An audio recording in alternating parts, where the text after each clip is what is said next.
Praise the Lord. കർത്താവിൻ്റെ അതിപരിശുദ്ധമായ നാമം വാഴ്ത്തപ്പെടുമാറാകട്ടെ. അനുഗ്രഹിക്കപ്പെട്ട നല്ല സമയത്തെ ഓർത്ത് ഞാൻ കർത്താവിന് മാനവും മഹത്വവും പുകഴ്ചയും അർപ്പിക്കുകയും നല്ല സമയത്ത് പ്രിയപ്പെട്ടവരെ അഭിസംബോധന ചെയ്യാൻ കർത്താവ് ഒരുക്കിയ എല്ലാ നല്ല അവസരങ്ങളെ ഓർത്ത് കർത്താവിന് സ്തോത്രം ചെയ്യുന്നു. അതെ, നാം നമ്മെ സഹായിക്കുമെന്ന് പ്രതീക്ഷിച്ചവർ ഒരുപക്ഷെ നമ്മെ കൂടെ കണ്ടില്ലെന്ന് വരാം. എന്നും നമ്മുടെ കൂടെ നിൽക്കുമെന്ന് പ്രതീക്ഷിച്ചവർ ഒരുപക്ഷെങ്കിൽ മാറിക്കളഞ്ഞെന്ന് വരാം. അവരെനിക്ക് ഒരു പക്ഷെങ്കിൽ നല്ലൊരു സഹായി ആയിരിക്കുമെന്ന് നാം പ്രതീക്ഷിച്ചവർ നമ്മെ തിരസ്കരിച്ചിട്ട് പോയെന്ന് വരാം.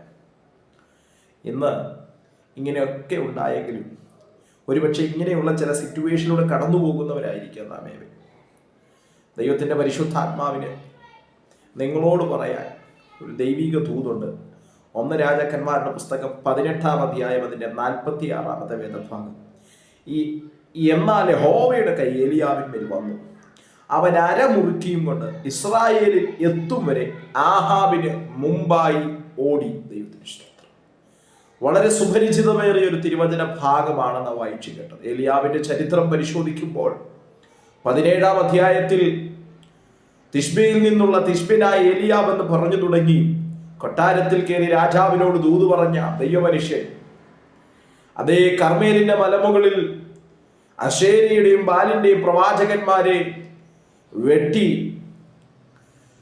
3.5 വർഷത്തോളം അവിടെ മഴയും പെയ്യാതിരിക്കുമ്പോൾ യഹോവയുടെ സന്നിധിയിൽ പ്രാർത്ഥിച്ചനന്തരം തന്റെ ദാസനോട് നീ കടലിന് നേരെ പോയി നോക്കുക എന്ന് പറഞ്ഞ് 6 തവണ പ്രാർത്ഥിക്കുമ്പോഴും മറുപടി ഒന്നും ലഭിക്കാതെ 7-ാമത്തെ തവണ കൈപോലെ ഒരു മേഘം പൊങ്ങുന്നത് കാണുന്നതും അത് ഏലിയാവ് ആഹാബിനെ അറിയിക്കുന്നതുമായിട്ടുള്ള തിരുവചന ഭാഗം.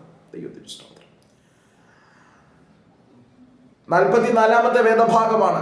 7-ാം പ്രാവശ്യമോ അവൻ ഇതാ കടലിൽ നിന്നൊരു മനുഷ്യന്റെ കൈ പോലെ ഒരു ചെറിയ മേഘം പൊങ്ങുന്നു എന്ന് പറഞ്ഞു. അതിനവൻ നീ ചെന്ന് ആഹാബിനോട് മഴ നിന്നെ തടുക്കാതിരിക്കേണ്ടതിന് രഥം പൂട്ടി ഇറങ്ങിപ്പോകുക എന്ന് ബോധിപ്പിക്കുക.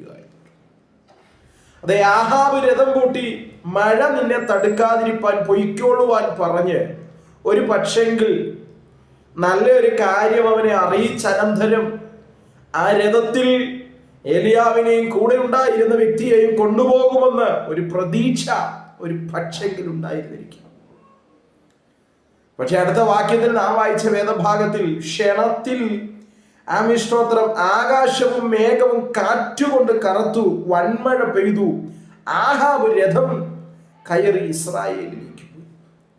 ഏലിയാവ് പ്രതീക്ഷിച്ച ഒരു പക്ഷെങ്കിൽ ഏലിയാവ് പ്രതീക്ഷിച്ചത് ആഹാബ് രഥം പൂട്ടി പോകുമ്പോൾ നല്ലൊരു കാര്യം, നല്ലൊരു വാർത്ത അറിയിച്ചത് കൊണ്ട് ആഹാബിന്റെ കൂടെ ഏലിയാവിനെയും ക്ഷണിക്കും എന്ന് പ്രതീക്ഷിച്ചു. ഇന്ന് എൻ്റെ ഈ സന്ദേശം കേൾക്കുമ്പോൾ എൻ്റെ പ്രിയമുള്ളവരോട് കൈമാറാൻ ഒരു ദൂതുണ്ട്. നാം പ്രതീക്ഷിച്ചിരുന്ന പലരും നമ്മെ കൈയൊഴിഞ്ഞേക്കാം. നാം പ്രതീക്ഷിച്ച പലരും നമ്മെ മാറി നടന്നേക്കാം. ദൈവത്തിന് സ്തോത്രം. അവിടെ നിന്ന് എനിക്ക് സഹായം ലഭിച്ചേക്കാം, എൻ്റെ ഈ അവസ്ഥയിൽ അവരെന്നെ ഒന്ന് സഹായിച്ചേക്കാമെന്നൊക്കെ പ്രതീക്ഷിച്ചവർ കൈയൊഴിഞ്ഞു കളഞ്ഞ ചില സിറ്റുവേഷനിലൂടെ കടന്നു പോകുന്ന ചിലരുണ്ട്. ദൈവത്തിന് സ്തോത്രം. ഇന്ന് ദൈവത്തിന്റെ ആത്മാവ് നിങ്ങളോട് പറയുന്ന ദൂതുണ്ട്. അതെ, മറ്റാര് കൈയൊഴിഞ്ഞാലും സ്തോത്രം അങ്ങേ സഹായിക്കുമെന്ന് പറഞ്ഞവർ മാറി നിന്നാലും മാറി നിൽക്കാത്ത ദൈവത്തിന്റെ ഒരു അസാധാരണമായ കരമുണ്ടെന്നുള്ളത് ഇന്ന് ഈ സന്ദേശം കേൾക്കുമ്പോൾ മനസ്സിലാക്കണം. ദൈവത്തിന് സ്തോത്രം. ദൈവത്തിന്റെ വചനം നമ്മെ വിളിച്ചറിയിക്കുന്നു. അതെ, ആഹാബ് ഏലിയാവിനെയും കൂടെ ഉണ്ടായിരുന്ന വ്യക്തിയെയും ഒരുപക്ഷെ കൂടെ കൂട്ടിയിരുന്നില്ലെങ്കിലും ആഹാബിന്റെ രഥത്തിന് മുൻപിൽ ഓടാനുള്ള ഒരു ബലം ഏലിയാവിന്റെ കാലുകൾക്ക് കൊടുക്കുന്നവനാണ് സർവശക്തനായ ദൈവം. ദൈവത്തിന് സ്തോത്രം. ഇന്ന് ഈ സന്ദേശം ഞാൻ പറയുമ്പോൾ ചിലരെ നോക്കി ഞാൻ ആത്മാവിൽ പ്രവചിക്കുകയാണ്. അസാധാരണ ബലം നൽകി തന്ന്, അസാധാരണ ദൈവപ്രവൃത്തി ലൈഫിനകത്ത് വെളിപ്പെടുത്തി തന്ന്, മറ്റു ചിലർ കാണത്തക്ക നിലയിൽ, ഒന്നുകൂടെ പറഞ്ഞാൽ രഥം പൂട്ടി ഓടുന്ന ആഹാബ് കാണത്തക്ക നിലയിൽ ആഹാബിന്റെ രഥത്തിന്റെ മുൻപിൽ ഓടാനുള്ള ദൈവത്തിന്റെ കൃപയും ദൈവത്തിന്റെ സാന്നിധ്യവും താങ്കളുടെ ലൈവിനകത്ത് സ്തോത്രം പകരുന്നൊരു ദൈവമാണെന്ന് മനസ്സിലാക്കാനിടയായി തീരണം. ദൈവത്തിന് സ്തോത്രം. പ്രാർത്ഥിച്ചത് ഏലിയാവാണ്. ആകാശവും സ്തോത്രം മഞ്ഞു പൊഴിക്കാതെയും മഴ പൊഴിക്കാതെയും ഇരിക്കേണ്ടതിന് ആലോചന പറഞ്ഞതും ഏലിയാവാണ്. എന്നാൽ മഴ പെയ്യിക്കാനും പ്രാർത്ഥിച്ചത് ഏലിയാവ് തന്നെയാണ്. ദൈവത്തിന് സ്തോത്രം.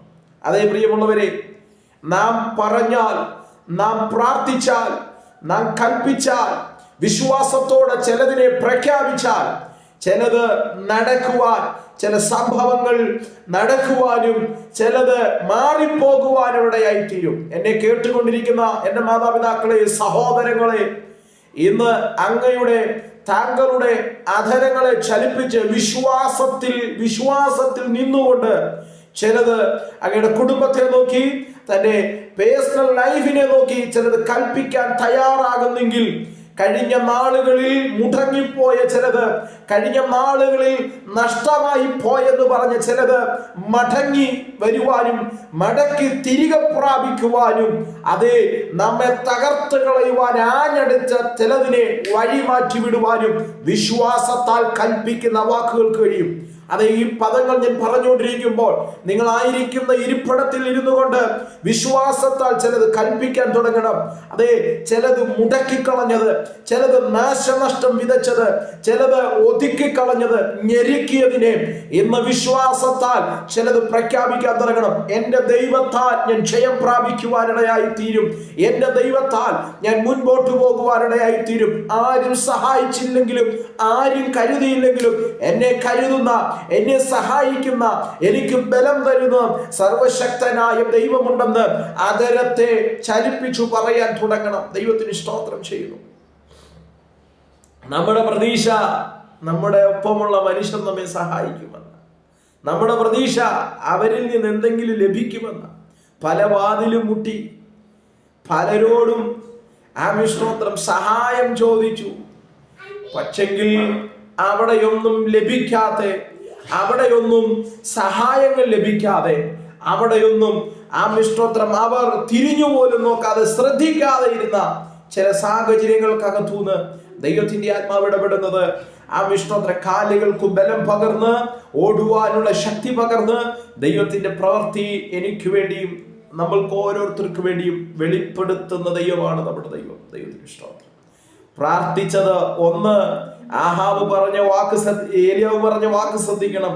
ഞാൻ കൽപ്പിച്ചിട്ടല്ലാതെ, ഞാൻ പറഞ്ഞിട്ടല്ലാതെ മഞ്ഞും മഴയും ഉണ്ടാകത്തില്ല.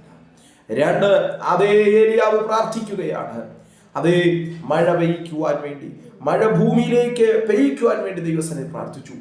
ആകാശം സ്തോത്രം പൂട്ടി, അല്ലെങ്കിൽ ആകാശത്തിന്റെ കിളിവാതിൽ അടയ്ക്കാൻ പറഞ്ഞപ്പോൾ അടയ്ക്കുകയും തുറക്കുവാൻ പ്രാർത്ഥിച്ചപ്പോൾ തുറക്കുകയും ദൈവം ചെയ്തതുപോലെ, എൻ്റെ പ്രിയമുള്ളവരെ, അങ്ങ് ചിലത് പ്രാർത്ഥിച്ചാൽ, ദൈവസന്നിധിയിൽ മനസ്സോടെ സ്തോത്ര പൂർണ്ണ ഹൃദയത്തോടെ ചിലത് അപേക്ഷിച്ചാൽ, ദൈവസന്നിധിയിൽ അഭയാചന കഴിച്ചാൽ, വിശ്വാസത്താൽ കൽപ്പിക്കുന്ന ചിലത് നമുക്ക് വേണ്ടി വെളിപ്പെട്ടു വരുവാനിടയായി തീരും. അതേ, താഴത്തെ വാക്യം ഇങ്ങനെയാണ്, എന്നാൽ യഹോവയുടെ കൈ ഏലിയാവിന്റെ മേൽ വന്നു. അതേ പ്രിയപ്പെട്ടവരെ, ഇന്ന് ഈ സന്ദേശം കേട്ടുകൊണ്ടിരിക്കുമ്പോൾ ആരും സ്തോത്രം പരിഗണിക്കാതെ, ആരും കൂട്ടാക്കാതെ, ആരും അങ്ങയുടെ വാക്ക് ശ്രദ്ധിക്കാതിരിക്കുന്നെങ്കിൽ, യഹോവയുടെ കൈയാൽ, യഹോവയുടെ ഭുജത്താൽ, ദൈവത്തിന്റെ ശബ്ദത്താൽ നമ്മെ എഴുന്നേൽപ്പിക്കുവാനും നമ്മെ മുൻപോട്ട് നയിക്കുവാനും നടത്തുവാനും ദൈവത്തിന്റെ കര നമുക്ക് വേണ്ടി ചലിക്കുവാനിടയായി തീരും. ആരും നമ്മെ കൂട്ടാക്കേണ്ടത്, ആരും നമ്മെ സഹായിച്ചില്ലെന്നിരിക്കാം, ആരും നമ്മെ കണ്ടില്ലെന്നിരിക്കാം, നല്ലൊരു വാക്കുപോലും നമ്മെ കുറിച്ച് പറയാൻ ആരും കണ്ടില്ലെന്നിരിക്കാം.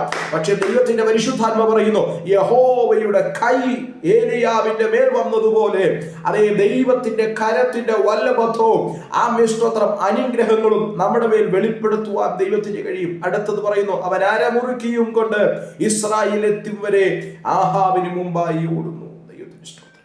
ആഹാബിന് മുമ്പായി ഓടുവാൻ, അതേ ആഹാബിന്റെ രഥത്തിന് മുമ്പായി പോകുവാൻ കാലിന് ബലം തന്ന് നമ്മെ ശക്തീകരിക്കുന്ന അസാധാരണമായ ദൈവത്തിന്റെ കരമുണ്ടെന്നുള്ളത് ഇന്ന് നാം മനസ്സിലാക്കണം. അതുകൊണ്ട് വളരെ പ്രാർത്ഥനയോടും വിശ്വാസത്തോടും ദൈവാശ്രയ ബോധ്യത്തോടും നമുക്ക് മുൻപോട്ട് പോകാൻ പരിശുദ്ധാത്മാവ് കൃപ തരട്ടെ.